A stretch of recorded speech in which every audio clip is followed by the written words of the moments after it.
Hello everyone, आप लोगों का फिर से एक बार स्वागत है मेरे इस यूट्यूब चैनल पे। तो आज हम लोग देखने वाले हैं बेसिक्स ऑफ ईमेल्स के बारे में, है ना। हम लोग देख रहे हैं सेट का आईसीटी वाला हम वीडियो लेक्चर है। इसमें हम लोग आज देखने वाले हैं basics of email and video conferencing से रिलेटेड कुछ जो आपका सेट के सिलेबस में है या फिर यूजीसी नेट के सिलेबस में है, उसको हम लोग यहाँ पे क्लियर करने वाले हैं। समझेंगे क्या होता है ईमेल, इसके प्रोटोकॉल्स के बारे में समझेंगे, देन इसके कुछ फंक्शंस के बारे में देखेंगे और साथ में हम लोग समझेंगे इसका कार्बन कॉपी या फिर ब्लाइंड कार्बन कॉपी क्या होता है, बीसी और सीसी में डिफरेंस क्या क्या है, देखते हैं कि करके। ठीक है, तो चलिए फिर स्टार्ट करते हैं। आप इससे पहले वाले वीडियो लेक्चर को भी देख सकते हैं। आईसीटी से रिलेटेड मैंने 3-4 वीडियो लेक्चर और इससे पहले अपलोड कर दिए हैं, जिसमें मैंने बेसिक्स ऑफ इंटरनेट और जो एब्रीवेशन है वो सबको हमने ऊपर इससे पहले वाले लेक्चर में पूरा क्लियर किया है। ठीक है, तो चलिए फिर स्टार्ट करते हैं बेसिक्स ऑफ ईमेल के बारे में। ईमेल होता क्या है, सबसे पहले तो इसका फुल फॉर्म होता है इलेक्ट्रॉनिक मेल, है ना। इलेक्ट्रॉनिक मतलब इलेक्ट्रॉनिक हम मेल जो सेंड करते हैं वही is a method of the exchanging message between people and using electronic devices. तो इलेक्ट्रॉनिक डिवाइस का यूज़ करके, लाइक फोन्स, आपका लैपटॉप, आपका डेस्कटॉप का यूज़ करके हम लोग इलेक्ट्रॉनिक डिवाइस करके क्या कर सकते हैं, मैसेज का एक्सचेंज करते हैं बिटवीन पीपल्स। तो पीपल्स के बीच में हम क्या करते हैं, लोगों के बीच में मैसेज का एक्सचेंज करना ही हमारा क्या है, इलेक्ट्रॉनिकली करना है, वही हमारा ईमेल कहलाता है।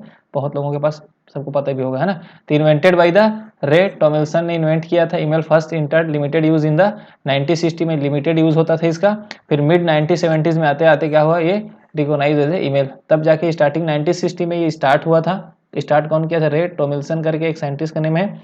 और 1960 में इसका यूज लिमिटेड था, बहुत कम लोग यूज करते थे। 1970 के आते आते तक क्या हो गया, 1970 और 1980 के बीच ये इसका अच्छा खासा यूज हो गया। तब जाके इसको बोला गया फिर एज ए ईमेल के फॉर्म में इसको रिकॉग्नाइज किया गया। अब आगे देखते हैं, email short form electric mail का शॉर्ट है, consist of a message which are sent and received using the internet. तो किसके किसके थ्रू होता है ये मैसेज का सेंडिंग और रिसीविंग। तो आप यूज क्या चाहिए हमें, internet. There are many different email services available that allow you to create a mail account and send receive email attachment, many of which are free. तो बहुत सारे जो सर्विस प्रोवाइडर हैं, ईमेल सर्विस प्रोवाइडर हैं, जिसमें आप account connect generate कर सकते हैं। अकाउंट बनाने के बाद आप ईमेल सेंड कर सकते हैं, मैसेज एक दूसरे को। आप एक दूसरे को कहीं वर्ल्ड में कहीं पर भी हो, आप एक दूसरे को मेल भेज सकते हैं, मैसेज भेज सकते हैं, है ना। तो मेनली टॉप 3 जो वेब मेल प्रोवाइडर्स हैं वो कौन कौन से, याहू है, एक माइक्रोसॉफ्ट का आउटलुक.com आता है, जो प्रीवियसली इसको क्या बोलते थे हम लोग, पहले हॉट मेल बोलते थे, अब उसको आउटलुक.com बोलते हैं। ठीक है, ये माइक्रोसॉफ्ट का ही याहू है, एक गूगल का जीमेल है जो सबसे ज़्यादा यूज़ होता है आपका जीमेल, गूगल का जीमेल, इसी में सबका अकाउंट ज़्यादातर होता है। ठीक है, तो मेनली 3 है, ये सर्विस प्रोवाइडर है जो अलग अलग आपको ईमेल आईडी बना कर देता है, जिससे आपको बना सकते हो इसमें जा करके। ईमेल आईडी बनाने के बाद आप मैसेज एक दूसरे से एक्सचेंज कर सकते हैं लोगों के बीच में। ठीक है, अब आते हैं, many people also have email address hosted by their company, school और organisation. This mails address are usually professional purpose.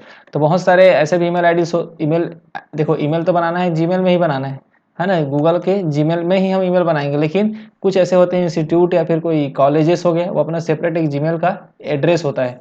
Like जैसे कि एनआईटी, कोई भी एनआईटी है, एनआईटी रायपुर की बात करते हैं, तो एनआईटी रायपुर में आप कुछ भी आपका जीमेल बनता है, मान लो कोई भी नाम है आपका RKD8181 ऐसा कुछ आपका जीमेल आईडी है। ठीक है, तो @ लिखने के बाद आप उसमें क्या करेंगे, NITRR.AC.in। तो ये जो NITRR.AC.in है, ये क्या है, ये एनआईटी रायपुर का ऑफिशियली ईमेल एड्रेस है ना।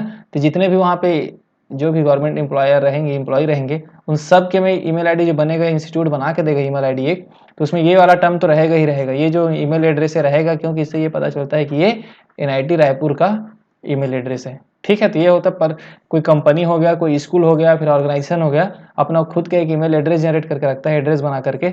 उसके बाद अब अपना इधर का सामने वाला पोर्शन आप अपने हिसाब से करेंगे, उसके बाद ये वाला पोर्शन आपका सबके में रहेगा। तो इससे डायरेक्टली क्या हो जाता है, इंस्टीट्यूट वालों को आसानी होता है कि सबको मेल सेंड करना है, तो आप उसको लोग डायरेक्टली सेलेक्ट करके सभी को सेंड कर देते हैं, तो सभी के पास चला जाता है। ठीक है, तो ये एक प्रोफेशनली हो गया। तो अब आगे देखते हैं उसके बाद, है ना। The first 5 line are email address. जब आप मैसेज सेंड करते हैं, हम लोग किसी को भी सेंड करते हैं, तो उसमें हम लोग फ्रॉम रहता है ना, फ्रॉम, जिसमें हम अपना ईमेल आईडी डालते हैं। उसके बाद उसमें डेट रहता है, टू रहता है, सब्जेक्ट डालना रहता है, सीसी लगता है, बीसी लगता है, बीसीसी लगता है। ठीक है, तो ये सब क्या है, इसी को हम लोग बोलते हैं, जो फर्स्ट 5 लाइन है ना, वो क्या कहलाता है, आपका ईमेल हेडर कहलाता है। तो ये भी याद रखेंगे, ईमेल हेडर में क्या क्या आता है। तो देखो, date, to, subject, CC, BCC, सब क्या आता है, ईमेल हेडर में आता है। बताएंगे क्या होता है सीसी, क्या होता है बीसीसी, सब एक एक करके। ठीक, अब आगे चलते हैं। तो फ्रॉम में क्या होता है, जो भेज रहा है, डेट, टू, जिसको भेज रहा है, जिसको हम सेंड करना चाहते हैं वो, और सब्जेक्ट आपको पता है, जो सब्जेक्ट में आप भेज रहे हो उसका टाइटल लिखेंगे, और आगे CC और BC को आगे समझेंगे हम, ठीक है। उससे पहले हम समझ लेते हैं ईमेल्स का कुछ प्रोटोकॉल्स होते हैं, जिस प्रोटोकॉल्स के तहत ईमेल एड्रेस जो सेंड होता है, ईमेल का हम जो मैसेज सेंड करते हैं, कुछ प्रोटोकॉल्स है, कुछ नियम्स हैं, उसके अकॉर्डिंग सेम होता है, ठीक है। तो 3 नियम है, IMAP, POP3, SMTP और HTTP। तो HTTP को मैंने क्या किया, अपने प्रीवियस वीडियो लेक्चर में एक्सप्लेन कर दिया है, जिस इंटरनेट वाले 3rd या 4th वीडियो लेक्चर सीरीज है अपने ICT का, उसमें आप देख सकते हैं HTTP के यूज़ क्या है, कैसे उसका प्रोटोकॉल है, ठीक है। अभी हम देखेंगे इन तीनों के बारे में। तो ईमेल एड्रेस, तो email protocols are set of rules that help the client to properly transmit the information to or from the mail server। तो ईमेल प्रोटोकॉल्स क्या होता है, सेट ऑफ रूल्स है, देखो लिखे ना, रूल्स का एक सेट्स है, बहुत सारे रूल्स के नियम से हैं, उसी को बोलते हैं प्रोटोकॉल्स। ये क्या करता है, क्लाइंट को प्रॉपरली ट्रांसमिट करने के लिए सर्वर प्रोवाइड करता है, मेल का सर्वर प्रोवाइड करता है, जिसे हम प्रॉपरली हम ट्रांसमिट अपना मैसेज को कर सकते हैं किसी को भी, ठीक है। तो सबसे पहला हम देखते हैं POP3, है ना, POP3 जो पोस्ट ऑफिस प्रोटोकॉल बोलते हैं इसको।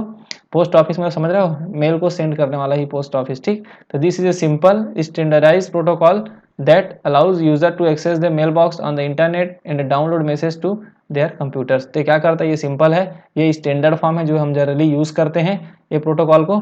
इसमें क्या करता है, एक्सेस यूजर को, जो हम यूजर है मतलब जो मेल सेंड कर रहा है फिर मेल रिसीव कर रहा है, उसको अलाउ करता है ये मेल बॉक्स में इंटरनेट के थ्रू डाउनलोड कर सकता है अपने मैसेज को अपने कंप्यूटर्स में। और the simple design of POP3 allow casual email user who have a temporary internet connection to access, मतलब इंटरनेट कनेक्शन में एक्सेस कर सकता है।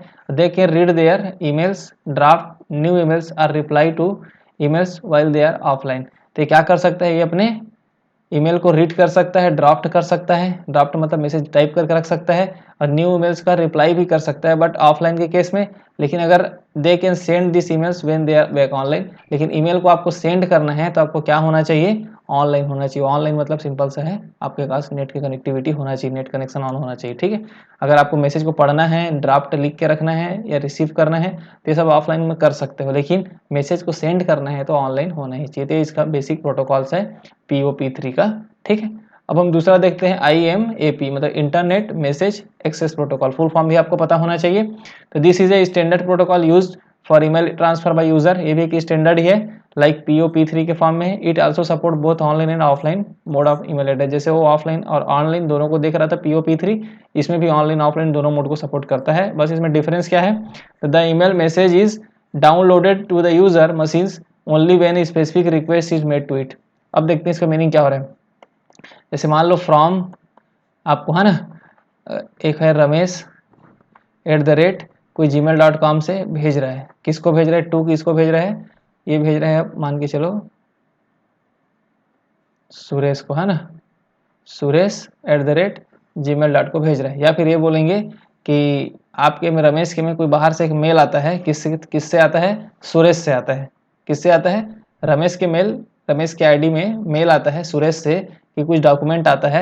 अगर वो डॉक्यूमेंट को ये रमेश ओपन करना चाह रहा है, क्या करना चाह रहा है, ओपन करना चाह रहा है, तो उसको क्या करना पड़ेगा, एक रिक्वेस्ट भेजना पड़ेगा ओपन करने के लिए, या फिर सोचो डाउनलोड करने के लिए। चलो ओपन तो कर सकता है वो, लेकिन अगर चाहता है कि जो सुरेश ने रमेश को मेल भेजा है उसमें कोई डॉक्यूमेंट है, उसको अपने कंप्यूटर में डाउनलोड करना चाह रहा है, तो उसको क्या करना पड़ेगा, एक रिक्वेस्ट भेजना पड़ेगा रमेश को, सुरेश को, कि मुझे डाउनलोड करना है। फिर ये क्या करेगा, सुरेश जो है उसको अलाउ करेगा। जब अलाउ कर देगा तब जाकर वो अपने कंप्यूटर्स में डाउनलोड कर सकता है। तो ये पॉइंट का याद रखेंगे। तो इसमें क्या चाहिए, एक परमिशन चाहिए, इसलिए लिखा देखो एक्सेस प्रोटोकॉल। उसमें क्या चाहिए, एक्सेस चाहिए किसी से, तब तक जब जाकर हम उसको डाउनलोड कर पाएंगे। लेकिन POP3 के केस में क्या हो रहा था, एक्सेस नहीं चाहिए था, वो डायरेक्टली अपना डाउनलोड कर सकता था। तो नॉर्मल चीज समझ गए। अब ये हो गया, users can download mails to their computers while keeping a copy. अब तब जाके डाउनलोड कर पाएगा। The mails on the server are the primary copy and anything change on the local machine is updated by what is on server. ये normal चीज है, ठीक है। तो समझ में आ गया IMP में क्या है, कोई भी मैसेज अगर आ रहा है उसको हम डाउनलोड करना है अपने कंप्यूटर्स में तो परमिशन लेना पड़ता है, एक्सेस करना पड़ता है। इसलिए इस टाइप के जो प्रोटोकॉल्स होते हैं उसको बोलते हैं IMAP, internet message access protocol. Third में देख लेते हैं simple mail transfer protocol. As the name suggested SMTP is a simple है, नाम में भी सिंपल है इसके। Text based protocol that works best when devices are interconnected. तो इसमें क्या है, इंटरकनेक्टेड की बात कर रहे हैं। तो जो दो डिवाइस है, डिवाइस अगर वन डिवाइस टू क्या होना चाहिए, आपस में इंटरकनेक्ट होना चाहिए। इंटरकनेक्ट मतलब कहीं कहीं से कनेक्ट होना चाहिए, उसके बीच क्या होता है, मेल का ट्रांसफर होना है। इसमें मेन बेसिक पॉइंट ये था, इंटरकनेक्ट होना चाहिए वो। ठीक है। सेकंड पॉइंट है SMT protocol can only be use to send emails. इसका यूज क्या ओनली ईमेल को सेंड करने के लिए है, अनलाइक POP3 एंड IMP। जबकि POP3 और IMAP में क्या होता है, सेंड भी होता है और रिसीव भी होता है। अब SMTP does not provide the functionality to the users to retrieve emails from the server. ये बहुत सारे फंक्शन इसमें हमें नहीं मिल पाता है जो POP3 के फॉर्म में मिलता है। बहुत सारे फंक्शनल मिल सकते हैं ना, मिलता है, इसमें नहीं मिलता है ये। और इसका यूज़ क्या है, this limit the use of the, इसमें बहुत सारे फंक्शन इसमें नहीं मिलने की वजह से इसका यूज़ लिमिट में होता है। तो once the main issue of this lack of the server, इसका मेन इशू क्या है, ऑथेंटिफिकेशन, और इसमें लैक्स ऑफ सिक्योरिटी फीचर्स। इसमें अच्छे, इसका सिक्योरिटी फीचर्स उतना अच्छा नहीं है SMTP का, इसलिए इसमें क्या है, स्पैम ईमेल आने का चांसेस रहता है। स्पैम मतलब समझेंगे वायरस समझ लेते हैं एक टाइप से, या गलत ईमेल आने का चांसेस रहता है, आपकी ईमेल आईडी हैक होने का चांसेस रहता है, तो ये बोलते हैं स्पैम ईमेल्स। ठीक है। तो SMTP में क्या होता है, डिवाइस आपस में कनेक्टेड होते हैं, इंटरकनेक्ट। जैसे बहुत सारे कभी कभी देखते हैं हम लोग ऑफिस में, सभी जितने भी उसके कंप्यूटर्स हैं, जितने भी सिस्टम्स हैं, आपस में कनेक्टेड होते हैं। तो एक सिस्टम आपस में कनेक्टेड होने के बेस पे हम क्या भेज सकते हैं, ईमेल भेज सकते हैं इस वाले प्रोटोकॉल में, SMTP वाले में। ठीक, इंटरकनेक्टेड होना बहुत जरूरी है इसमें। और इसमें क्या है, ये अच्छे से सिक्योर नहीं है, सिक्योरिटी फीचर इसमें कम होते हैं, इसमें कम फंक्शन मिलते हैं, जो कि अच्छा नहीं है, इसलिए ज़्यादातर यूज़ हम इसमें SMTP को नहीं करते हैं, POP3 ज़्यादा यूज़ होता है। ठीक है।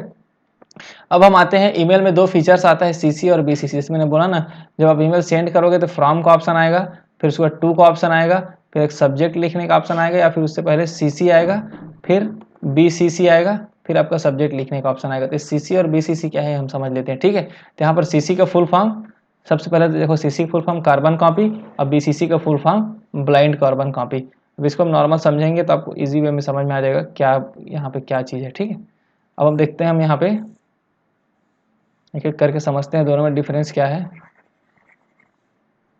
तो देखिए यहाँ पर फ्रॉम, जहाँ से ईमेल जा रहा है, जैसे मैं बोला रमेश ईमेल भेज रहा है किसको, सुरेश को, तो रमेश @gmail.com से जा रहा है ना, किसको जा रहा है, टू क्या लिखेंगे, सुरेश को, सुरेश @gmail.com को मेल भेज रहे हो। ठीक है। तो ये देखो यहाँ पे क्या है, रमेश ने मेल भेजा, सुरेश के पास गया, सुरेश मेल को पढ़ेगा, अपना रिप्लाई करेगा। ये तो सिंपल मेथड हो गया, सिंपल हो गया।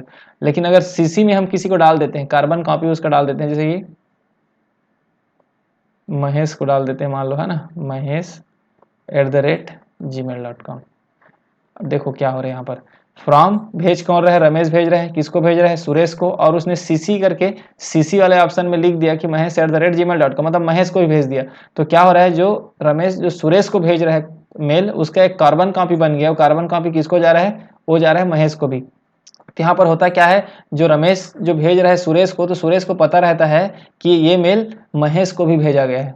समझ रहे हैं, यहाँ पर सुरेश को भी पता होगा कि ये मेल महेश को भी भेजा गया, और महेश को भी पता रहेगा कि ये मेल सुरेश को भी भेजा गया है। तो ये हो गया कार्बन कॉपी, CC का मेन बेसिक फीचर। CC वाले फीचर मतलब कार्बन कॉपी के फीचर्स में, जो मेल सेंड कर रहा था, कोई भी सेंडर जो सेंड कर रहा है, उसका कार्बन कॉपी हम किसी और को भेजना चाहते हैं, अलग से हम टाइप करना नहीं चाहते उसके लिए, तो हम CC में उसको उसका ईमेल आईडी लिख देते हैं, तो दोनों को मेल सेंड हो जाता है, और दोनों को पता रहता है कि ये मेल किसको किसको भेजा गया है। ये हो गया क्लियर कट। दूसरा पॉइंट आते हैं BCC। अगर हम CC नहीं डालते, BCC में लिखते हैं, BCC में लिख दिए हम लोग, दीपक लिख देते हैं ना, कोई भी है, दीपक @gmail.com।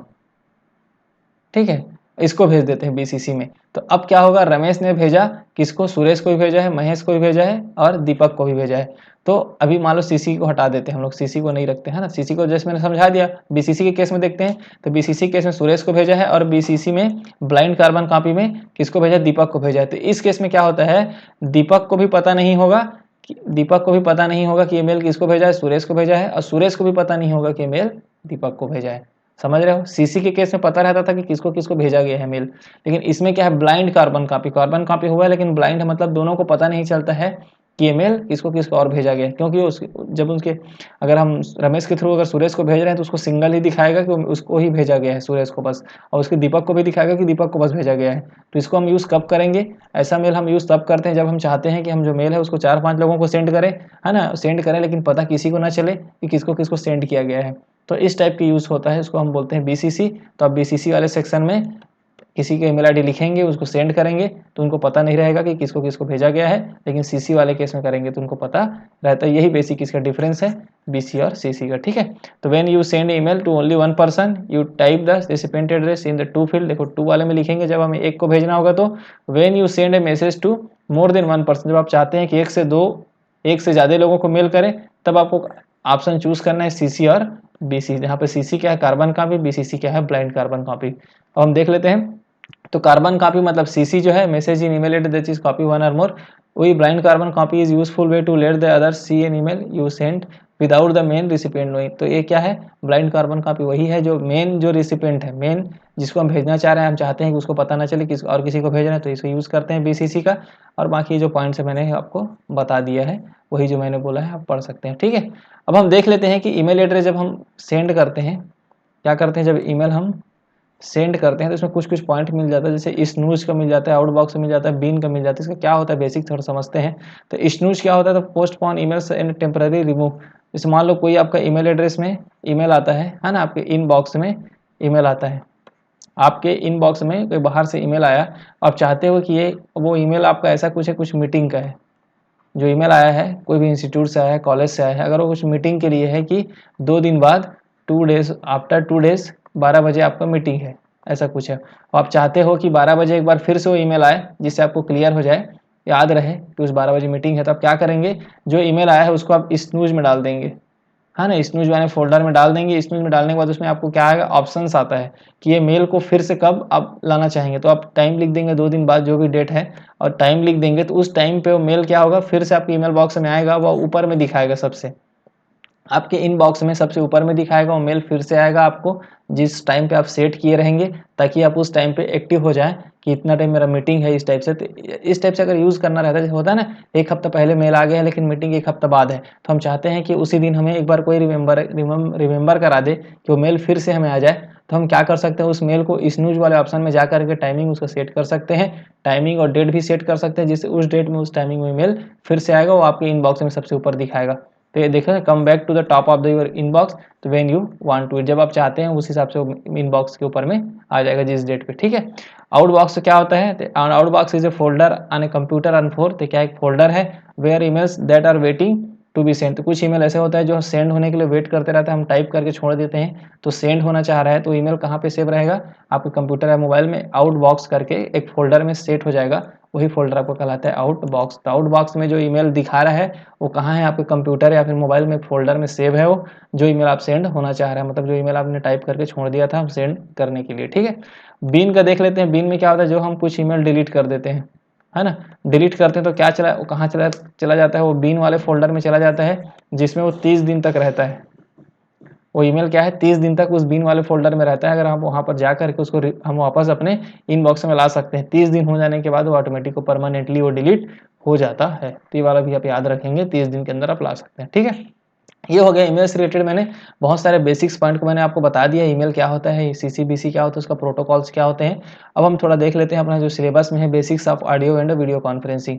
तो ठीक है, ऑडियो कॉन्फ्रेंसिंग समझते हैं। तो ऑडियो कॉन्फ्रेंसिंग क्या होता है, when a number of participant of meeting uses telephonic instrumentation to communicate which other, then it is known as audio conferencing. कहने का मतलब ये है कि जैसे हम लोगों ने कॉन्फ्रेंस कॉल करते हैं, है ना, मोबाइल में हम लोग क्या करते हैं, कॉन्फ्रेंस कॉल करते हैं, एक को हम कॉल करते हैं, कनेक्ट करते हैं, फिर दूसरा को कॉल करने के बाद उसमें मर्ज कर देते हैं।